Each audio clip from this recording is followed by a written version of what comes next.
अस्सलाम वालेकुम फ्रेंड्स, मैं हूं आसिम और वेलकम करता हूं आपको अपने channel gardening tricks and lot more पर। आज का हमारा topic how to grow umbrella palm from leaves है। आज के टॉपिक में हम बात करेंगे कि हम अम्ब्रेला प्लांट्स को लीव्स के ज़रिए कैसे ग्रो कर सकते हैं। आपने किसी प्लांट की कटिंग लगाने के बारे में तो सुना ही होगा या फिर देखा भी होगा, और उसके अलावा सीड्स लगाने पर भी देखा होगा, लेकिन आज मैं आपको अम्ब्रेला पाम को किस तरह से हम लीव्स के ज़रिए ग्रो कर सकते हैं। जैसा कि आप ये देख सकते हैं, ये हमारी एक छतरी टाइप है, तो ये इसका लीफ है। तो इसके ज़रिए हम इसको कैसे ग्रो कर सकते हैं, उस पर आज की वीडियो कवर करने जा रहे हैं। तो ये हमारे पास एक अम्ब्रेला प्लांट पड़ा हुआ है जो कि छोटा सा ही है, कुछ ख़ास इसकी ग्रोथ नहीं है। ये भी मैंने लीव्स के ज़रिए ही ग्रो किया था। तो एक ही लीव मैंने लगाया, उसके साथ साथ फिर आहिस्ता आहिस्ता आहिस्ता आहिस्ता ये सारी निकलती गई, और सेंटर वाली जैसे जैसे कट करते गए साइड से और ज़्यादा भी निकलती गई। तो अभी आप देख सकते हैं कि ये बहुत बड़ा प्लांट तो नहीं है, लेकिन ग्रोथ बहुत ही ज़्यादा अच्छी कर रहा है। अगर आपके पास ये वाला प्लांट ना हो तो आप किसी नर्सरी पर जाके पैसे खर्च ना कीजिएगा। आप सिर्फ़ और सिर्फ नर्सरी वाले को कहिएगा कि सिर्फ़ और सिर्फ मुझे इस तरह के 2 से 3 पत्ते दे दें। जैसा कि आप ये देख सकते हैं कि अम्ब्रेला पाम के 1 या 2 पत्ते आप ले आइए, जिस तरह से ये है, तो इसको ही आप उतार सकते हैं, या इसी तरह से ही आप पत्ते ले आइए, जैसे कि ये मैं भी ले आया हूँ। नर्सरी पर आपको ज़रा थोड़े से हेल्दी प्लांट्स मिल जाएंगे जो कि थोड़े से ज़्यादा ओवर ग्रो होंगे, तो वो आपको फ्री के अंदर ही 4 से 5 पत्ते, जैसे कि मैं लेके आया हूँ, उतार कर दे देगा। तो आप फिर उनको ग्रो कीजिएगा। और इस तरह से भी अगर आपके पास हों, यानी कि इसकी टहनी काफ़ी हद तक बारीक है, तो ये भी चल जाएगा। लेकिन अगर आपके पास मोटी टहनी वाला हो, जैसे कि ये टहनी है, आप देख सकते हैं कि इन दोनों में काफ़ी हद तक फ़र्क है। तो क्योंकि ये वाला प्लांट बहुत ज़्यादा एडल्ट प्लांट है, तो इस वजह से इसके ज़्यादा अच्छे पत्ते ग्रो कर रहे हैं, और ये इतना कुछ ख़ास एडल्ट नहीं है, लेकिन जैसे जैसे ये एडल्ट होगा फिर इसके भी पत्ते ज़्यादा अच्छे होना शुरू हो जाएंगे। तो अब ये मैं प्लांट्स को नर्सरी से ही ले आया हूँ, ये फ्री ऑफ कॉस्ट मुझे मिले हैं। मैंने सिर्फ नर्सरी वाले को जाकर कहा कि ये मुझे दे दो। उसके अलावा अगर आप साथ कोई प्लांट वगैरह ले लेते हैं तो फिर नर्सरी वाला आपके साथ कोई बहस नहीं करेगा और बहुत ही आराम से वो आपको दे देगा।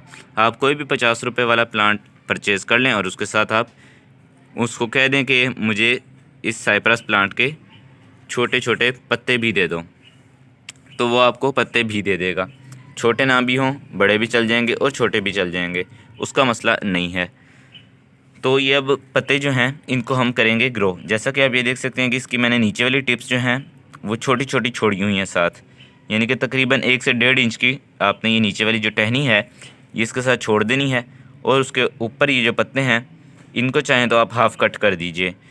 जो इन्होंने ग्रो करना है वो इधर सेंटर से करना है। जैसा कि आप ये देख सकते हैं कि ये सेंटर पे जहाँ से पत्ते इस टहनी के साथ जुड़ रहे हैं, यहीं से ये अपनी रूट्स भी निकालेगा और शूट्स भी निकालेगा, तो यहीं से ये अपनी ग्रोथ को बढ़ाएगा भी। तो ये अब मेरे पास पत्ते हैं 1 2 3 4 5 और 6 पत्ते हैं मेरे पास। तो अब इन 6 के 6 पत्तों को ही मैं ग्रो करूँगा।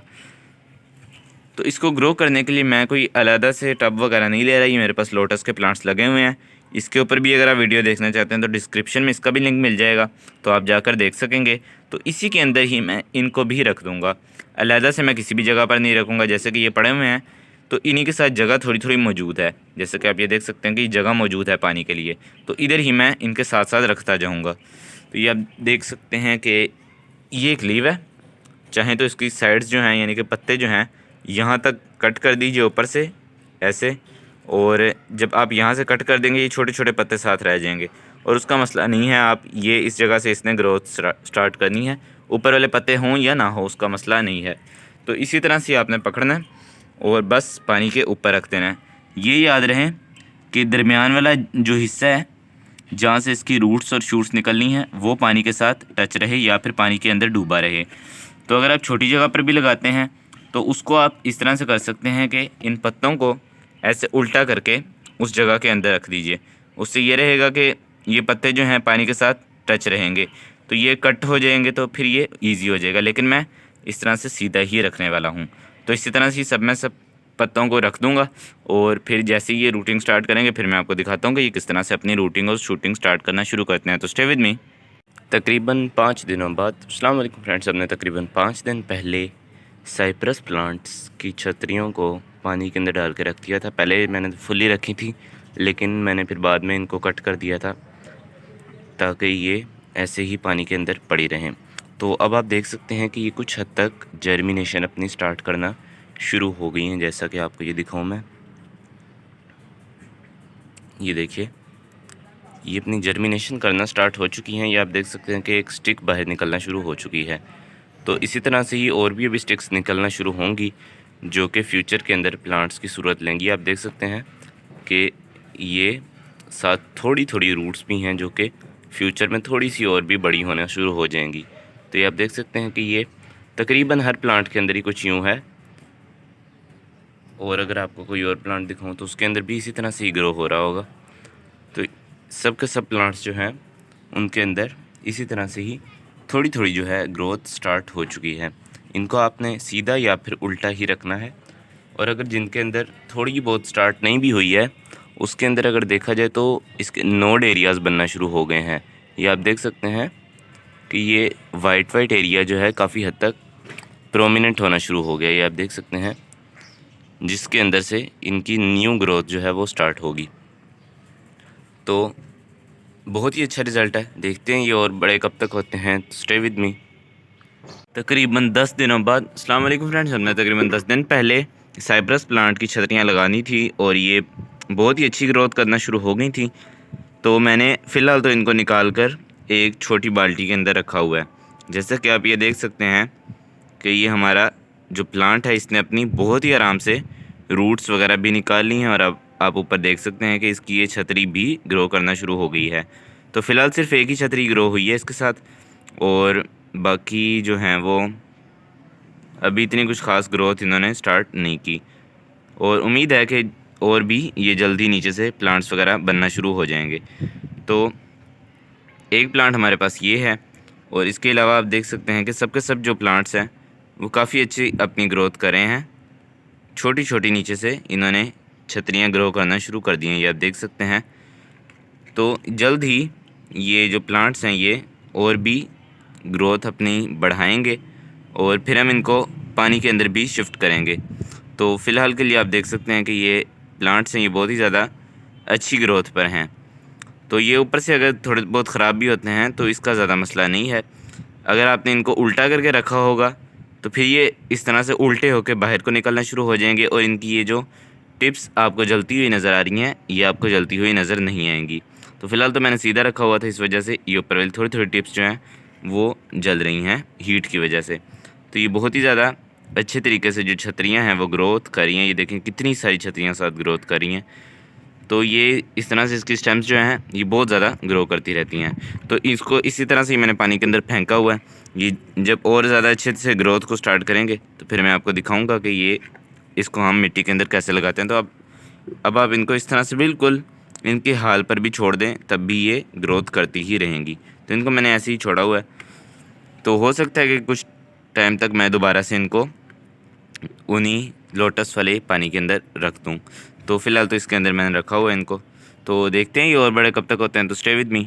तकरीबन 20 दिनों बाद। अस्सलाम वालेकुम फ्रेंड्स, हमने तकरीबन 20 दिन पहले अम्ब्रेला पाम यानी साइप्रस प्लांट की जो लीव्स थे उसको ग्रो होने के लिए छोड़ दिया था। और अब आप ये देख सकते हैं कि हमारे जो साइप्रस प्लांट्स हैं इनके अच्छे तरीके से बहुत ही अच्छी रूट्स भी निकल गई हैं, और बहुत ही अच्छे तरीके से ये भी जो रनर्स हैं ये भी प्रोड्यूस होना शुरू हो चुके हैं। तो अब मैं करूँगा कुछ यूँ कि इसकी जो टहनी है वो यहाँ तक मैं तकरीबन काट दूँगा, और इसके जो पत्ते हैं इनको भी मैं काफ़ी हद तक रिमूव कर दूँगा। तो चलें फिर मैं आपको रिमूव करके दिखाता हूँ कि मैंने कितने पत्ते और कितनी टहनी काटी है।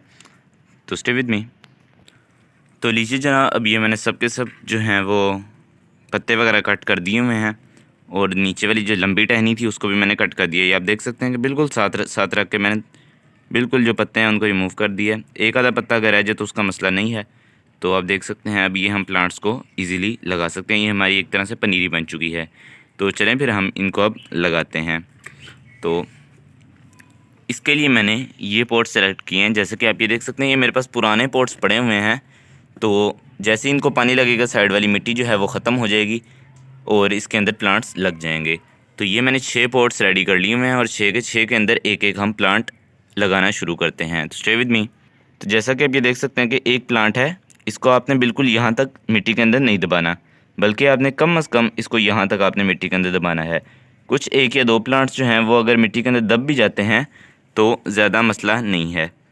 ये जैसे कि आप ये देख सकते हैं कि अगर यहाँ इसको हम दबाते हैं तो ये जो नीचे प्लांट हमारा ग्रो कर रहा है ये मिट्टी के अंदर दब जाएगा, तो कोई बात नहीं, इसका मसला नहीं है। कम से कम एक प्लांट जो है वो बाहर है तो बाकी प्लांट्स खुद ब खुद आ जाएंगे बाहर। अगर एक भी प्लांट बाहर नहीं रहता तो उसका मतलब ये है कि आपके प्लांट्स अभी छोटे हैं, उनको थोड़ा सा आप बड़ा करें। तो जैसे कि आप ये देख सकते हैं कि बहुत अच्छी मिकदार में आप देख सकते हैं कि इसके पत्ते निकल चुके हैं और ये काफ़ी हद तक बड़ा प्लांट है। तो इस तरह का आप प्लांट लगा सकते हैं। तो अब इसी तरह से ही हम इसको पकड़ेंगे और बहुत ही आराम से सैंडी सॉइल के अंदर बहुत ही आराम से लगा देंगे। आप देख सकते हैं कि ये हमने लगा दिया। अब गमले को हल्का सा पटकेंगे ताकि जो हमारा प्लांट है इसके अंदर सेटल हो जाए। अभी देखने में ये बहुत ही छोटा लग रहा है, लेकिन बहुत ही जल्दी ये बहुत बड़ा होना शुरू हो जाएगा, क्योंकि अब इसको मिट्टी भी मिल चुकी है और जब मिट्टी के साथ इसको पानी मिलेगा तो ये बहुत काफ़ी हद तक अच्छे तरीके से बड़ा होगा। तो चलें फिर मैं सब के सब लगा लेता हूँ। तो स्टे विद मी। तो लीजिए जनाब, अब ये सब के सब प्लांट्स जो हैं वो लग चुके हैं और अब देखते हैं ये और बड़े कब तक होंगे। लेकिन अब ये जो वीडियो है ये यहीं तक ही रहेगी और जो अगली वीडियो है वो आपको नेक्स्ट पार्ट के अंदर देखने में मिल जाएगी। अब हम इसको ट्रांसप्लांट कर चुके हैं तो अब आप देख सकते हैं कि ये काफ़ी हद तक अच्छे लग रहे हैं, लेकिन आहिस्ता आहिस्ता ये और भी अच्छे से ग्रो करेंगे और ये हमारे बहुत सारे प्लांट्स बन जाएंगे। अब आपने देखा है कि हमने कितनी ही आसानी से 6 पत्तों से 6 पौधे यानी कि काफ़ी सारे पौधे बना लिए हैं। एक पत्ते से हमारे कम से कम भी 2 से 3 पौधे ईज़िली बन जाते हैं। तो हमने काफ़ी सारे प्लांट्स बना लिए हुए हैं। तो अगले पार्ट के अंदर देखेंगे कि ये और अच्छे से कैसे करके ग्रो कर रहे हैं। तो ये पार्ट यहीं तक ही कंप्लीट हो जाएगा। तो आज के लिए इतना काफ़ी है। अगली वीडियो में किसी नई इन्फॉर्मेशन के साथ दोबारा हाजिर होऊंगा। तब तक के लिए अल्लाह हाफिज़।